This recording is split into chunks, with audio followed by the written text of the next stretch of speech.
কর্মসংস্থানমুখী, শিল্প বান্ধব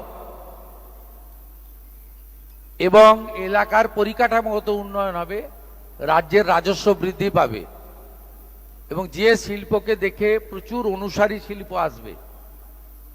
এই ধরনের কোনো উদ্যোগ নিলে আমার মনে হয় পশ্চিমবঙ্গের জনগণ এগিয়ে আসবে। তার জন্য সিপিএম এর মতো সিঙ্গুর বা নন্দীগ্রামের মতো গুলি চালনা করতে হবে না, কারো মাথায় লাঠি মারতে হবে না, অথবা মমতা ব্যানার্জির মতো সব তালা চাবি লাগিয়ে রাখতে হবে না। এই দুটোই কিন্তু মানুষ বিরোধী। 14ই মার্চ 2007 গুলি চালানোরও মানুষ ঘৃণা করে, বিরোধিতা করে। আর মমতা ব্যানার্জি যেভাবে শিল্পপতিদেরকে বলে দিয়েছিলেন যে চলে যান, নিজেরা বুঝে নিন, আমি এসব পারবো না, এটারও বিরোধী।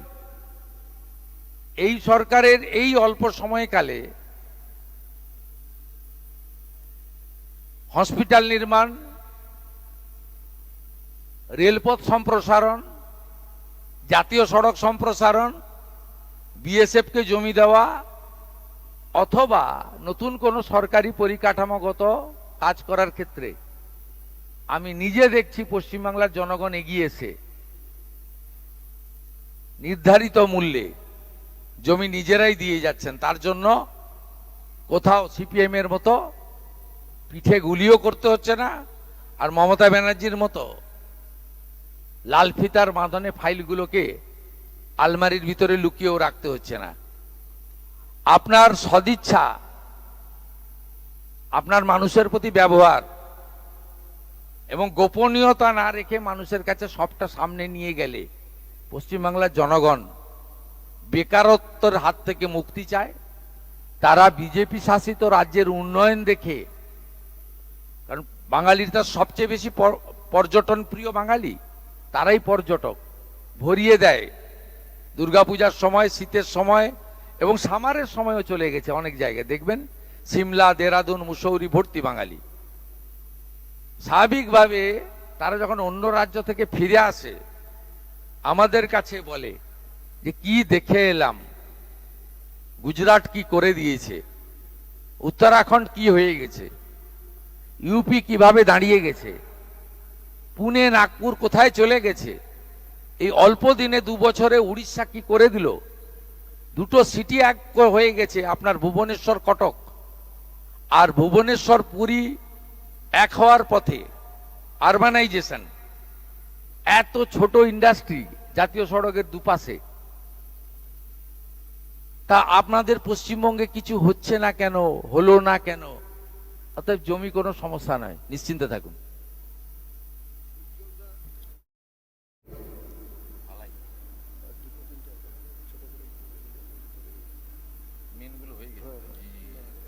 মাননীয় মুখ্যমন্ত্রীর কাছে প্রশ্ন, সেটা হচ্ছে যে আমরা দেখছি 12 বছর ধরে যে সরকার ছিল সেই সরকার কেন্দ্রীয় সরকারের বিরোধিতা করেছে, কিন্তু সাম্প্রতিককালে বেশ কয়েকজন সাংসদ তারা বলছেন প্রধানমন্ত্রী যেভাবে চালাতে চান দেশকে আমরা তাদেরকে সমর্থন করব।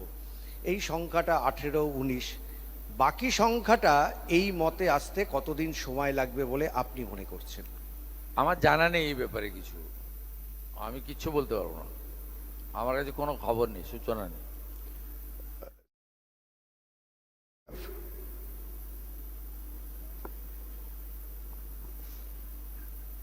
নমস্কার, আমার ইন্ডাস্ট্রি নিয়েই একটা প্রশ্ন। আপনি যেদিন রেলমন্ত্রীর সঙ্গে বৈঠক হচ্ছিল সেদিন বলছিলেন যে রেলের প্রজেক্টও যেন রাজ্যে পায়, কারখানা পায়। এইরকম কোন কোন ইন্ডাস্ট্রিয়াল সেক্টরকে এই গভর্নমেন্ট গুরুত্ব দিচ্ছে? আর সিঙ্গুরের জন্য কি কোনো স্পেশাল প্ল্যান আছে? টাটারা আসবে? প্রথম কথা আপনাকে বলি, কাঁচড়াপাড়া, আপনার খড়গপুর সহ রেলের অনেকগুলো ওয়ার্কশপ রয়েছে, রেল কেন্দ্রিক ইন্ডাস্ট্রি। এখানে ওয়াগন তৈরি, ওয়াগন মেনটেনেন্স, রেলের অনেকগুলো মেশিনারি লাগে। সেই মেশিনারিতে অনেক ধরনের ইন্ডাস্ট্রি নিজে, রেলের যে সমস্ত কর্পোরেশন রয়েছে তারা করতে পারে। আমি সেটাই মাননীয় রেলমন্ত্রীকে তুলে ধরেছিলাম যে নতুন রেল লাইন, আরবি, আন্ডারপাস অমৃত ভারত স্টেশন, মেট্রো সম্প্রসারণ, নতুন রেলগাড়ি, নতুন rail station, Vande Bharat, bullet train, এসব তো হলো। আপনার যে কটা এখানে ওয়ার্কশপ রয়েছে তার এক্সপানশন করলে আরো কয়েক হাজার ছেলে চাকরি পেতে পারে, এবং এখানে সমস্ত রকমের কাঁচামাল আছে, র মেটেরিয়াল রয়েছে। গড গিফটেড এভরিথিং পশ্চিমবঙ্গে, নেচার গিফটেড এভরিথিং। শুধু চুরিই করলেন, তো কাজ তো আর হলো না। বিগত সরকারের উদ্দেশ্যে এটা আমার বলা। তাই রেলমন্ত্রীকে অনুরোধ করেছি তিনি এই দিকটাতেও নজর দিন। উনি যা বলেছেন আপনারা নিজেরা লাইভে দেখেছেন। মাননীয় রেলমন্ত্রী বলেছেন যে তিনি এই সংক্রান্ত বিষয়ে তার যে পশ্চিমবঙ্গ মিশন রয়েছে, উন্নয়নের মিশন, তাতে যুক্ত করবেন। এটা 1 নম্বর গেল। দ্বিতীয় নম্বর হচ্ছে স্পেসিফিক সিঙ্গুর এবং টাটা। এটা নিয়ে আমি এই মুহূর্তে আপনাদের বলবো না। প্রথমত বলি, টাটাকে এখানে আনবো আমরা, এবং সিঙ্গুরে যে জমি, সেই জমি সরকারের হাতে এখন নেই। বিগত সরকার তার মালিকানা ওখানকার কৃষকদের দিয়ে দিয়েছে, বা ওখানকার জমির মালিকদের দিয়ে দিয়েছে, যারা ওই জমিতে না সর্ষের চাষ করতে পারছেন, না আলু ফলাতে পারছেন, না ধান করতে পারছেন। ফাইনালি যে মাছ চাষের চেষ্টা করা হয়েছিল বিগত সরকারের সময়, না মাছ চাষ করতে পারছেন। ওই মাটির সঙ্গে টাটার রড, সিমেন্ট সবকিছু মিশে রয়েছে। ওই মাটির নেচারই চেঞ্জ হয়ে গেছে। আমাদের শিল্প ও পুনর্গঠন দপ্তরের দায়িত্ব পেয়েছেন এই রাজ্যের অত্যন্ত সিনিয়র 5 বারের এমএলএ তাপস রায়। শিল্প দপ্তরের টিমও ভালো রয়েছে। ইতিমধ্যে আমার কাছে বহু বহু প্রকল্প এসে গেছে। আমি বিগত সরকারের মতো মিথ্যাচার আর ফটো সেশন করতে চাই না।